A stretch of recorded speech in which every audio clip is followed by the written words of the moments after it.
24 साल 13 सरकारें 7 सीएम 3 बार राष्ट्रपति शासन, लेकिन एक बार भी किसी पार्टी को पूर्ण बहुमत नहीं मिला। क्या झारखंड में इतिहास एक बार फिर खुद को दोहराने जा रहा है? ऐसा हम नहीं बल्कि झारखंड के चुनावी रण में उतरे दोनों गठबंधन के हालात बयां कर रहे हैं। राज्य में 2 चरण में विधानसभा चुनाव हो रहे हैं। 13 और 20 नवंबर को वोटिंग है और नतीजे 23 नवंबर को आएंगे। तमाम पार्टियां चुनावी परीक्षा में जाने से पहले अपने चेहरों को चुनने के लिए मंथन कर रही है। दोनों गठबंधन में शामिल दलों ने अपने उम्मीदवारों की पहली लिस्ट जारी कर दी, लेकिन क्या इस बार झारखंड में किसी पार्टी को पूर्ण बहुमत मिल पाएगा? ये सवाल झारखंड के 2.5 करोड़ से ज्यादा मतदाताओं के मन में फिर से कौंध रहा है। सीट बंटवारे के बाद जो हालात बने हैं, आइए जानते हैं।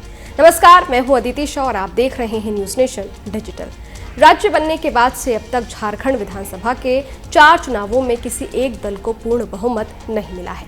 बहुमत के आंकड़े किसी भी एक दल के लिए दूर की कौड़ी है। इस कारण झारखंड में हमेशा गठबंधन की ही सरकार बनती गई। ऐसा भी मौका आया कि दलों के बीच मनमुटाव के कारण गठबंधन की सरकार बनाने की स्थिति नहीं बनी, जिसके कारण झारखंड में 3 बार राष्ट्रपति शासन लगा।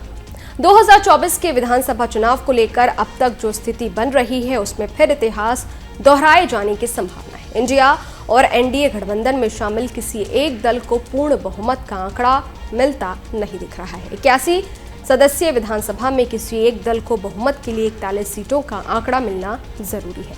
राज्य के दोनों प्रमुख गठबंधनों के प्रमुख दलों की स्थिति कुछ यही कह रही है। बीजेपी 68 सीटों पर चुनाव लड़ रही है। बीजेपी के रणनीतिकारों का मानना है कि अकेले पार्टी को 68 में से 41 सीटें मिलने की उम्मीद नहीं है।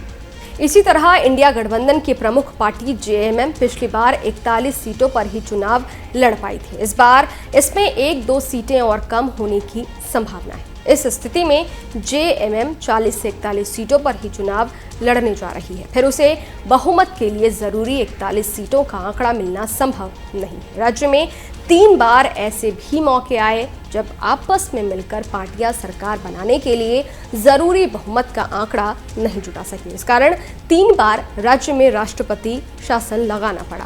पहली बार 19 जनवरी 2009 से 29 दिसंबर 2009, लगभग 1 साल तक। दूसरी बार 1 जनवरी 2010 से 10 सितंबर 2010, लगभग 9 महीने तक। और तीसरी बार 18 जनवरी 2013 से 13 जुलाई 2013 तक, लगभग 4 महीने तक राज्य में राष्ट्रपति शासन रहा। जानकारों का कहना है कि झारखंड में विधानसभा की मात्र 81 सीटें हैं, इसलिए बहुमत का गुणाभाग हमेशा बहुत करीबी रहता है। 81 सीटों में बहुमत के लिए 41 का आंकड़ा है, जिसे सूबे के उलझे समीकरण के कारण हासिल करना किसी भी दल के लिए कठिन रहता है।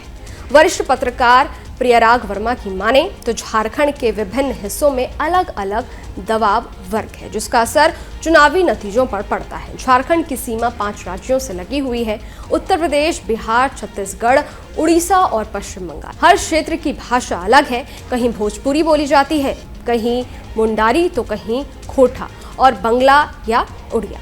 इन इलाकों के राजनीतिक मुद्दों पर भी अलग अलग राजनीतिक दलों का प्रभाव है। मसलन जो इलाके बिहार से लगे हैं, वहां राष्ट्रीय जनता दल और जनता दल यूनाइटेड का प्रभाव है। इसके अलावा कई इलाकों में all Jharkhand student union party, Jharkhand party, Rashtrawadi Congress party, भकपा माले, भारत की कम्युनिस्ट पार्टी जैसे दलों का प्रभाव है। इसलिए राष्ट्रीय दलों को अपने बल पर चुनाव जीतने में मुश्किल होती है। इसके अलावा गठबंधन की मजबूरी भी एक अहम वजह है, जिसके चलते किसी एक दल को पूर्ण बहुमत नहीं मिल पाता। झारखंड में अब तक विधानसभा के 4 चुनाव हो चुके हैं। 2005 के पहले विधानसभा चुनाव में बीजेपी 30 सीटें जीतकर सबसे बड़ी पार्टी के रूप में उभरी थी। जेएमएम को 17, कांग्रेस को 9 और आजसू को 2 सीटें मिली थी। 2009 के चुनाव में बीजेपी मात्र 18 सीटों पर सिमट कर रह गई। जेएमएम को 18, कांग्रेस को 14 और आजसू को 5 सीटें मिली थी। 2014 के चुनाव में बीजेपी को सबसे अधिक 37 सीटें मिली, जेएमएम को 19, कांग्रेस को 6 और आजसू को 5 सीटें मिली। 2019 के विधानसभा चुनाव में जेएमएम को सबसे अधिक 30 सीटें मिली थी। बीजेपी 25, कांग्रेस को 16 और आजसू को मात्र 2 सीटें मिली। झारखंड के विधानसभा चुनाव का इतिहास रहा है कि किसी भी पार्टी ने लगातार 2 बार जीत हासिल नहीं की है। किसी गठबंधन ने भी विधानसभा चुनाव में जीत को रिपोर्ट नहीं किया है। बिहार से अलग होने के बाद 15 नवंबर 2000 को झारखंड राज्य अस्तित्व में आया था। इसके बाद से 4 बार विधानसभा चुनाव हो चुके हैं, लेकिन कभी भी एक ही राजनीतिक दल ने लगातार जीत हासिल नहीं की है। और इस बार ये देखना दिलचस्प होगा कि आखिर झारखंड में किस पार्टी की सरकार बनती है। खैर, ये वीडियो आपको कैसा लगा? इस वीडियो पर आपकी क्या राय है? कमेंट बॉक्स में जरूर बताइएगा। बाकी देश और दुनिया की तमाम खबरों के लिए देखते रहिए न्यूज नेशन, मेरे यानी अदिति शाह के साथ। शुक्रिया। न्यूज नेशन अब व्हाट्सएप पर खबरों के ताजा अपडेट के लिए न्यूज नेशन के इस QR कोड को स्कैन करें।